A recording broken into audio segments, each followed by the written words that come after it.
What's up, everyone? Welcome to our second Q&A video. Let's get started with the questions. So the first question comes from JP's Lizard World. Actually, he has two questions. So the first question is, if you could meet any popular reptile keeper, who would it be? Another one, are you planning to get a bigger enclosure for Thunder? Okay, so first question. If I could meet any popular reptile keeper, honestly, one guy I'd really like to meet is Garden State Tortoise.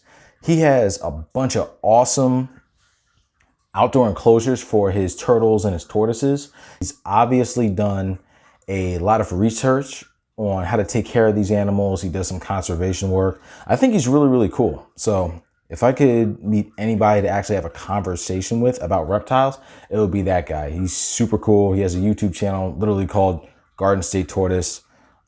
It's great. Like, I would actually love to have a chat with that guy and just talk about reptiles. Okay, so the second question, will I be getting Thunder a bigger enclosure? Yes. Now, the enclosure I want to get for him is a 6x3x3. But because Panther has, in my opinion, outgrown his enclosure already, I believe that 40 breeder is just way too small for him at this point. He's going to be getting his enclosure upgrade first. That's going to come within the next couple of months. I'm going to make the order within the next week or two. And when I have that enclosure, we'll be all set to set it up for our buddy Panther. So like I said in another video before, first Panther, and then I'm going to take care of Thunder after. Next question. Okay, so the next question is from Misha.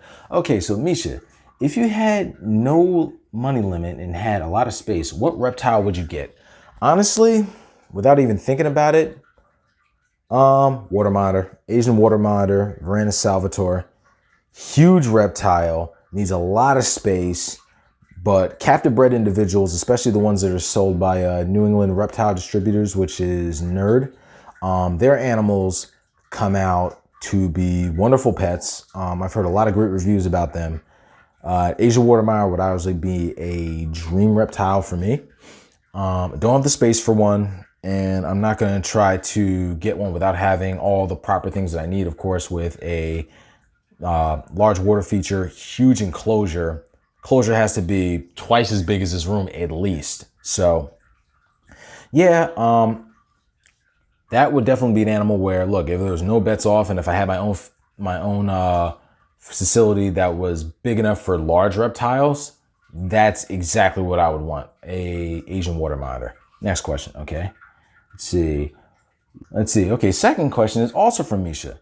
What should we expect in the future from Scales13 YouTube channel? So you guys are going to see a couple different series come out. I have one coming out that's called What It's Like, where I'm going to take each one of the species that I have and tell you exactly what it's like to own the animal. Everything from the difficulty of the husbandry to the amount of time that you actually get to interact with the animal, what it's like interacting with the animal.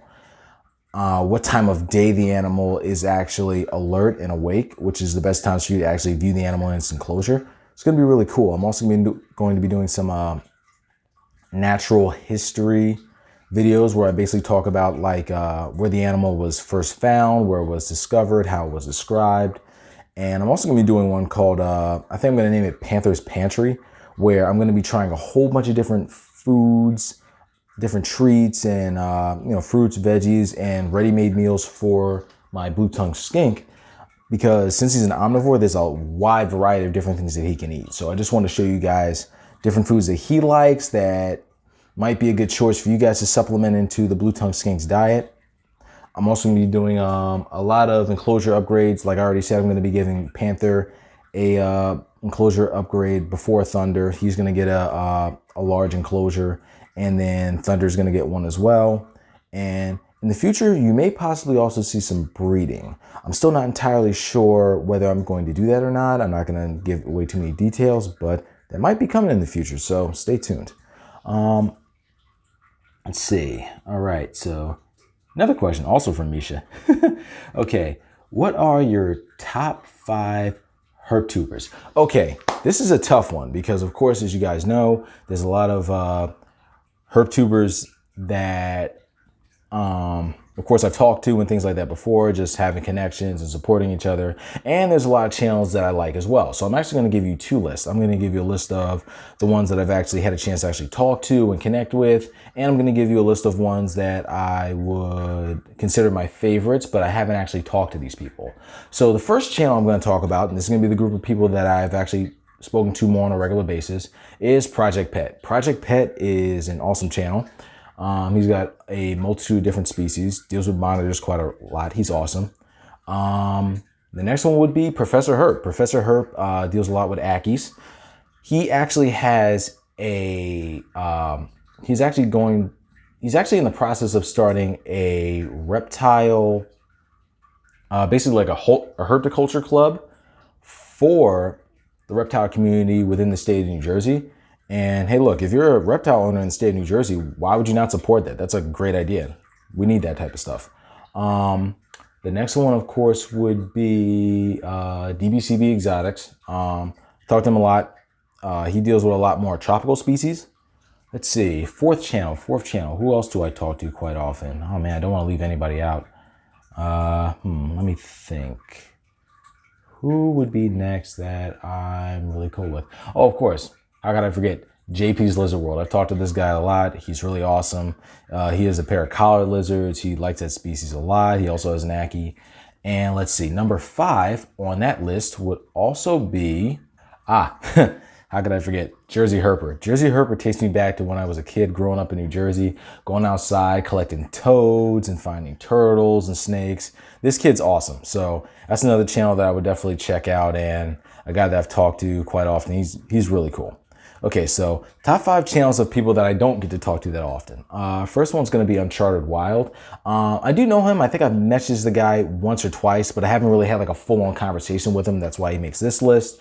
He actually does a lot of education with reptiles, and actually has different, actually has a business where he goes to different places and educates people on the animals, which is really cool. He's worked with multiple different species. He's awesome.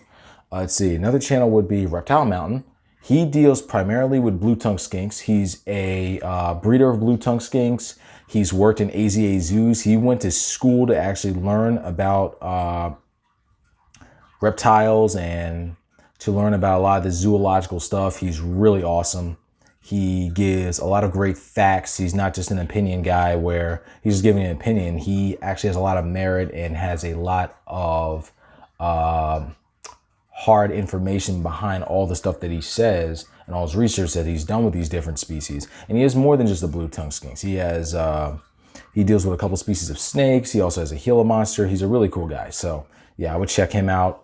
Let's see, what's another great channel? Let's see, Animals at Home. I haven't talked to this guy at all yet. Maybe one day if I'm in a chat with him or something, that would be really cool. But he's got an awesome channel where he doesn't sugarcoat things. He actually talks to a lot of different reptile keepers and actually talks about the community as a whole. What can we do to better it? And he tries to come up with different, I say more areas of thought where people have to think, rather than just, hey, how do I keep this pet alive in a box? What do I do to make its husbandry better and give it a better overall life? And really does a good job at actually picking people's brains and allowing these new ideas to come into the hobby itself, just so that way everybody gets a voice and everybody gets to grow together. So that's another awesome channel. Let's see, what's another one? Let's see, 221B Reptiles. This guy's worked with a multitude of different monitors. He took a break for a little while. I saw he just posted a video not too long ago, maybe about a month or so ago. But yeah, he's worked with Argus monitors. He's worked with, let's see, Asian water monitors. And he's also worked with, man, what is the name of that one? The Dumerals monitor, which I think was one of my favorite videos that he has. He's super cool. Okay, let's see. And one more. What's another guy who would be a top 5 herp guy who I'd really, let's see. Let's see. The guy from Critter Cam. Yeah, because I believe that guy, now correct me if I'm wrong, but I think he's from Australia and he breeds monitors. And he's worked with a multitude of different species of monitors. Now, as far as that guy goes, he's definitely 100% a breeder and sells his animals. But I'd like to know I like to have a conversation with the guy just to see like what he knows about the different monitors, what he's found out over the years of keeping them and breeding them. It seems like he would have a wealth of knowledge. So yeah, I'd really like to talk to that guy. Okay, so let's see. I think that's all the questions we have for now. I'm gonna skip that one. Let's see how much time we have. All right, guys, we'll actually have a whole nother list here, but I'm not gonna bother with that list until next time because we're already going over our time for this Q&A. So I'm gonna save that list for our third Q&A episode. Remember, guys, just leave comments in the comment section for this video, or you can leave them on a post when I put one up for the third Q&A video. And remember, if you submit a good question, I can give you a shout out for your YouTube channel, and of course, we'll say your name as soon as I see your comment and answer your question. All right, guys, have a great day. Peace.